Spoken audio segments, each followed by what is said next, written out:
Hello students, welcome to my channel. आज का हमारा टॉपिक है समरूप आवेशित अपरिमित चालक पट्टिका के कारण विद्युत क्षेत्र की तीव्रता।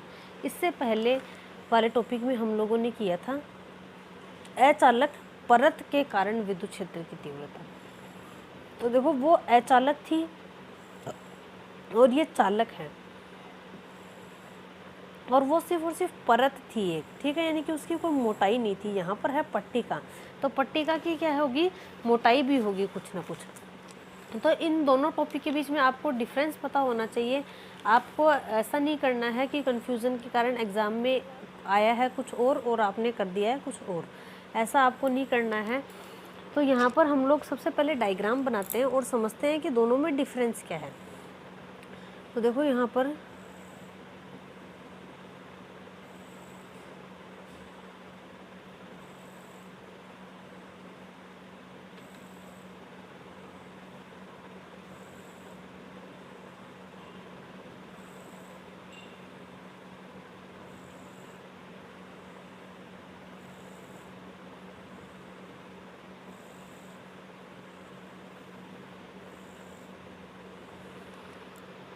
तो इस तरीके का ये है।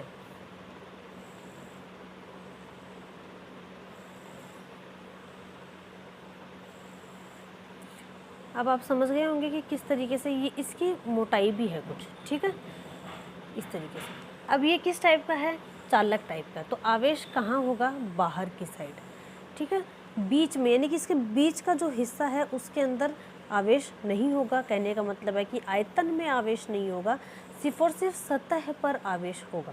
क्योंकि जो पट्टिका हम लोगों ने ली है वो कैसी है, चालक टाइप की। अब देखो, पट्टिका ही लेते अगर, लेकिन अगर वो अचालक टाइप की लेते तो आवेश जो है वो कहाँ होता, इसके आयतन में होता, ठीक है, सतह पर तो होता ही, लेकिन उसके अंदर की साइड होता। यहाँ पर अंदर की साइड नहीं होगा, क्योंकि चालक पदार्थ जो होता है उसके सतह पर सारा आवेश आ जाता है, अंदर की साइड नहीं होगा। तो इस तरीके से है ये, ठीक है, बाहर की साइड है सिर्फ और सिर्फ। तो यहाँ पर हमें इससे r दूरी पर स्थित किसी बिंदु P पर विद्युत क्षेत्र की तीव्रता ज्ञात करनी है।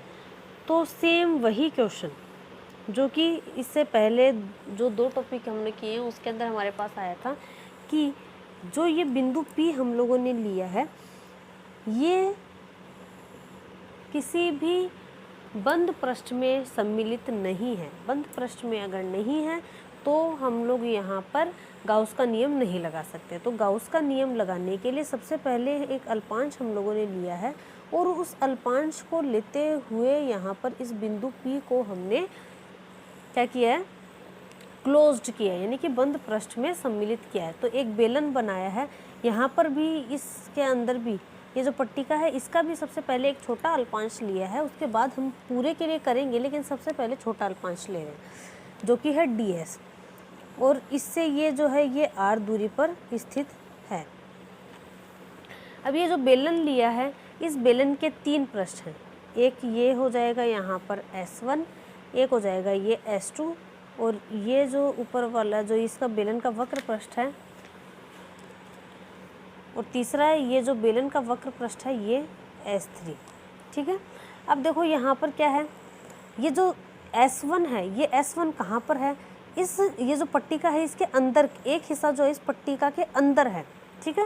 देखो ये पट्टी है, इसके अंदर जो थोड़ा बहुत वॉल्यूम है उस वॉल्यूम के अंदर ही है। तो यहाँ पर आपको पता है अंदर की साइड आवेश नहीं है, तो विद्युत क्षेत्र क्या होगा, 0 होगा, क्योंकि आवेश ही उपस्थित नहीं है। तो विद्युत क्षेत्र कहाँ से होगा, विद्युत क्षेत्र किस वजह से होता है, आवेश के कारण होता है। तो अंदर की साइड आवेश नहीं है तो विद्युत क्षेत्र भी नहीं है। इसके लिए विद्युत क्षेत्र की दिशा किस साइड होगी, इस दिशा में होगी विद्युत क्षेत्र की तीव्रता। अब देखो यहाँ पर हम लोग गाउस का नियम लगाएंगे। तो गाउस का नियम लगाने के लिए सबसे पहले हम लोग ले रहे हैं पृष्ठ आवेश घनत्व। पृष्ठ आवेश घनत्व सिग्मा इक्वल्स टू होता है सारा जो चार्ज है समेशन Q जो कि इसके ऊपर मौजूद है, अपोन में इसका संपूर्ण क्षेत्रफल। जो पट्टिका है इसका पूरे का क्षेत्रफल कितना है, S क्षेत्रफल है, तो वो S से यहाँ पर इसको डिवाइड कर दिया। तो यहाँ से सिग्मा क्यू इक्वल्स टू क्या आ जाएगा अपने पास में, सिग्मा इंटू एस, ये इक्वेशन 1 हो जाएगी। अब लगाते हैं हम लोग गाउस का नियम।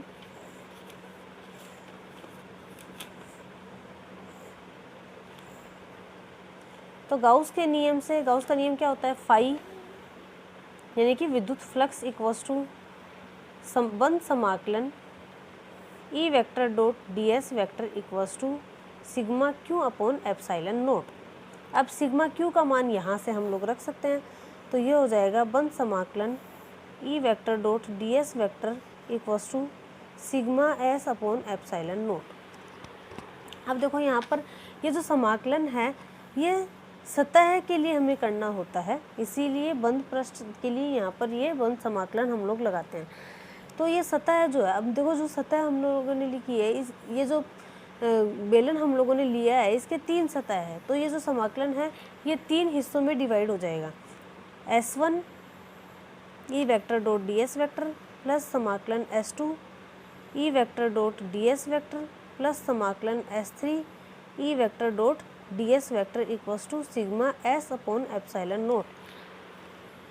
डॉट है तो डॉट किस में ओपन होगा, कोस थीटा में ओपन होगा।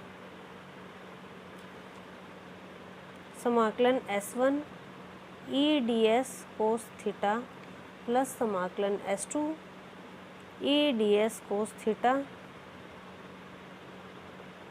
प्लस समाकलन S3 E D S cos theta equals to sigma S upon epsilon note.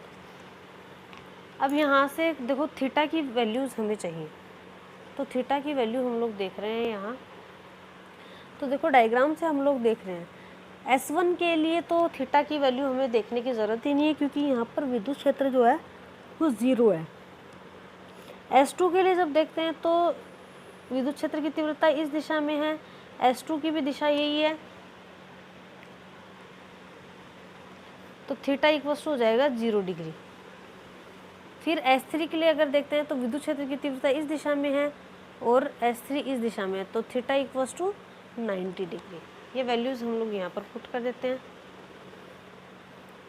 समाकलन S1 ई डी एस, अच्छा देखो ये तो यहाँ पर कोस थीटा ही रखो, ई इक्वल्स टू कितना है, यहाँ पर 0 है, ये पुट करेंगे।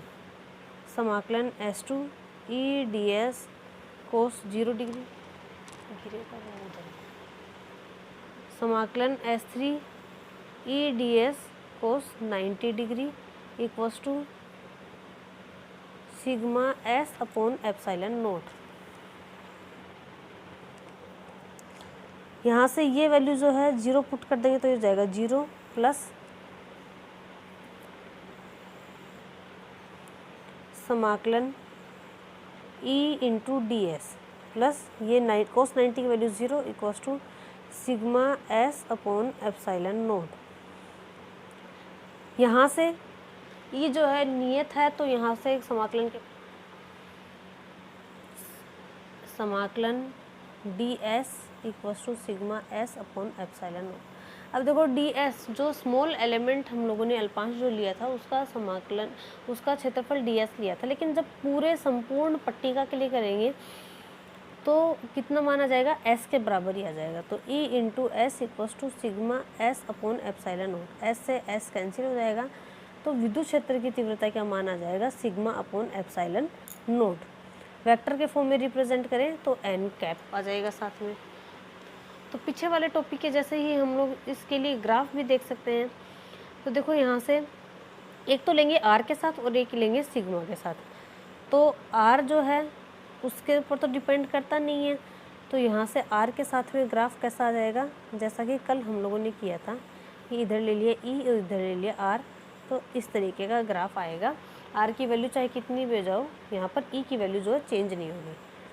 उसके बाद सिग्मा के लिए अगर हम लोग देखें तो इधर ले लिया है ई और इधर ले लिया है सिग्मा, तो ये सिग्मा के डायरेक्टली प्रोपोर्शनल है, तो ग्राफ कैसा आ जाएगा, इस तरीके का ग्राफ आ जाएगा यहाँ पर। सो ये था स्मॉल सा एक टॉपिक। अगर टॉपिक समझ में आया है, वीडियो अगर पसंद आया है तो वीडियो को लाइक करना, चैनल को सब्सक्राइब कर लेना।